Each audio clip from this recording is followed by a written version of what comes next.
Okay, yours. Well, I've scored 2 of these tongue long batteries, SLAs. There was 4 to choose from. Funny story with this guy was at a garage sale. He had a bunch of these for a 48 volt powered golf cart. I asked him at that time of the story about how he got these batteries, and yeah, he had destroyed that golf cart during the night, the piss. He got a bit drunk in here and he crashed the golf cart, completely destroyed it, so I thought that was quite funny. So these batteries are they're probably at least 3 or 4 years old. This tests up nice. I got another one which is in this UPS. I took this with me at the garage sale there and tested the batteries there on site. That one in there was the very best, and that one there was the next second best, and the other 2 weren't so good. So basically, out of 200 Crompton amps, that was my reference. This was about 90, and a 15 milliohm ESR, which isn't too bad. This here was about 12 milliohm of its equivalent series resistance. It was about 107, 108 Crompton amp. Put it on the charger on here for about 5 minutes, and it was up to 250 Crompton amp. That was awesome. Now it's in here. So I got a good SLA. This one should be okay. It started at 1.5 amp. Now it's dropped to 0.87 amp. So I got the current limit set to 2 amp there, so that's alright. 15 volts, that's your cycle use, so I'm going to use that. As soon as that gets really low and stabilises, the battery's going to be full. I just want to boost it a little bit to desulfate it. Been sitting for a little bit, but they hold their charge alright. That one there was at 12.7 volts, and that was at 12.4, so they weren't like flat or anything major. So since those 2 tested the best, I got those for $10 each, which is a bargain. Shows you how good they are. And I grabbed this motor. I had this motor there too.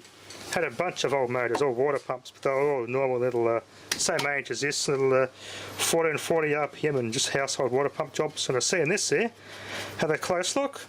That's 1 horsepower, 2850 RPM. Nice, just what I need. I got the guy to test it, and I stood on the shaft a little bit, tested starting torque. Yeah, it kicked my foot a fair bit, so that tells me that this has got good start windings. So I definitely bought this for $25, which is a bargain. I'm going to pull it all apart just to clean it. Now I think it goes the right way that I need. Pretty sure it spins the right way. I've got to verify that. I might put it on this air compressor, just so I can have this thing a sort of high demand sort of use. Just so I make it a high demand air compressor, so to speak. That motor can do it, it's fine, because I've got a bigger pulley on it. It does the job within about, from dead empty, it does about 5 minutes or so. Almost 5 minutes to completely fill the tank on that motor, on that size pulley, which is a 4-inch pulley on that motor. It's not bad, does the job pretty damn good, but this is a faster motor. This will do it in probably 2 minutes. Just for high demand sort of thing, that's really well for. Got a Crompton Parkinson in Australia. Crompton Parkinson, or Crompton still does actually make motors in India. Crompton Greaves, which is a division of Crompton Parkinson, or the Crompton Motor Company from England, and Greaves, which is actually a rice company in India. They teamed up for making machinery for harvesting and all sorts of other farm use, and now they're making electric motors. And they still are today, since I think since the 60s they started making motors in India. There's a lot of crap in there I want to clean out. I want to just check the windings and anything sitting in there, clean all the dust out of those windings, because I don't want any anything abrasive sitting on those windings. I might give them a couple of coats of varnish just for good measure, just to prolong the life of this motor. 5.4 amp, so it's a good little motor, 1 horsepower, 2850 RPM. I'll put that pulley on there myself. I had a what's called a variable size pulley. Now I've got 2 of them. A variable size pulley. I like this steel one. You loosen it off a bit and you can put a bigger belt on there. And this is kind of came off that motor just now. 75 to 100 mil or something like that. That's the variable width. It's got size belts you can fit on that pulley, so it's kind of neat. The variable belts can go on that pulley.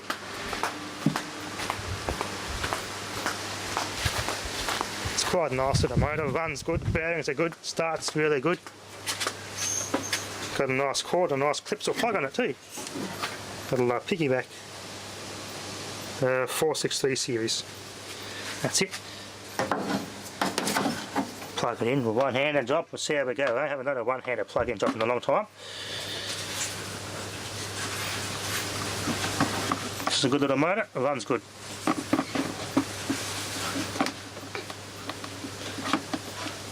They do all sorts of cool stuff at this garage, so nothing that really interested me, like outboard motors and all that sort of stuff, but I'm not really into outboard motors, but I did have a nice old one there from the 50s. There we go.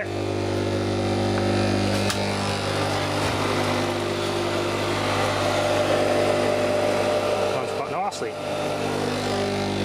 Love that sound. Good bearings. I just got to make a little door to go on here. That's easy to do though. There's a switch and a clutch. And a clutch just released. There we are.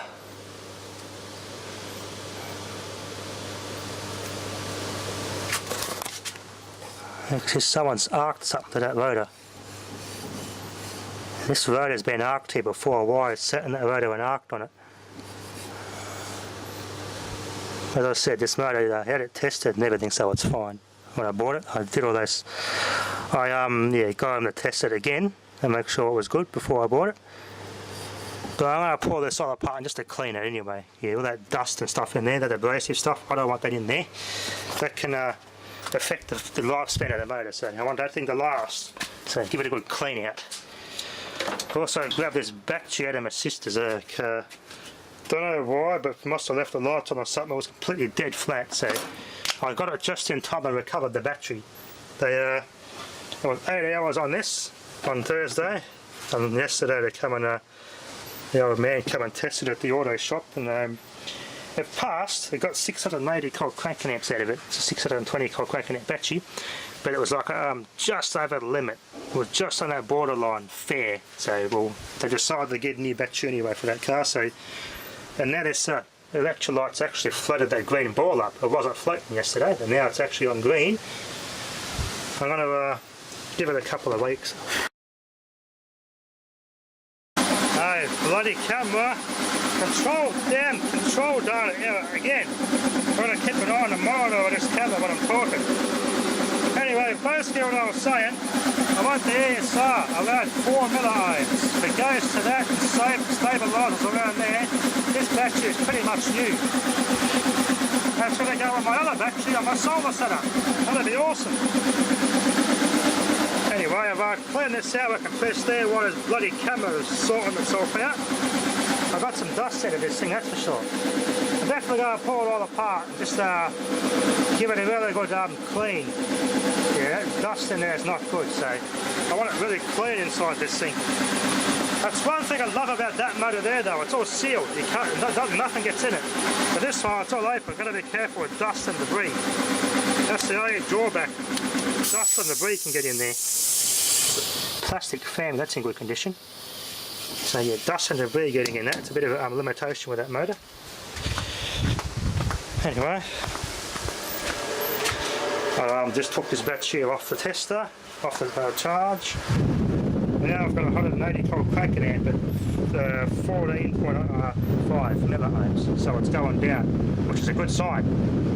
It should stabilise around 13 to 40 milliohms of VSR, which is within a year or two of its age, which is actually a good spec. The battery's good. Not getting warm, it's a good sign. It's actually a Taiwanese company too, Kung Long batteries. 12 volt 9 amp hour, by the way. They're both, whole 4 of them that were there were all the same as this. All 9 amp hour SLAs. So, as I said, the absolute best condition one is in this UPS. No more than 4.5 amp hour baby jobs. Anyway.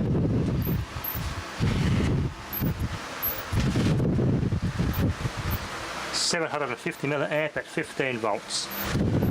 That's just to boost it a little bit. They get to desulfate it because they've probably been sitting for a while. But they do hold a charge. The time when you did charge them once, you did check them every now and then to make sure it didn't go below 12 volts. So there shouldn't be too bad. Take his word for it. Anyway, got some random stuff on charge off the grid. Why not? Save some bloody energy. Anyway, let's turn that off.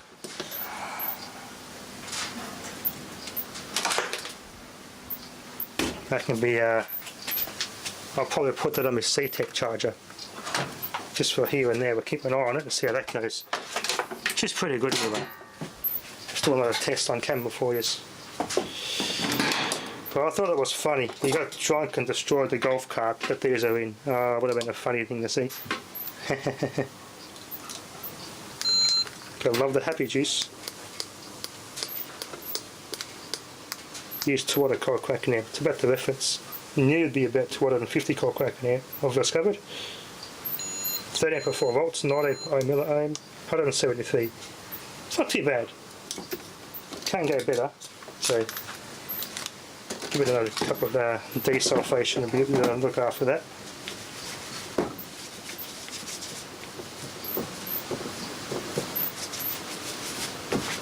Anyway, that'll be enough for now. Thanks for watching.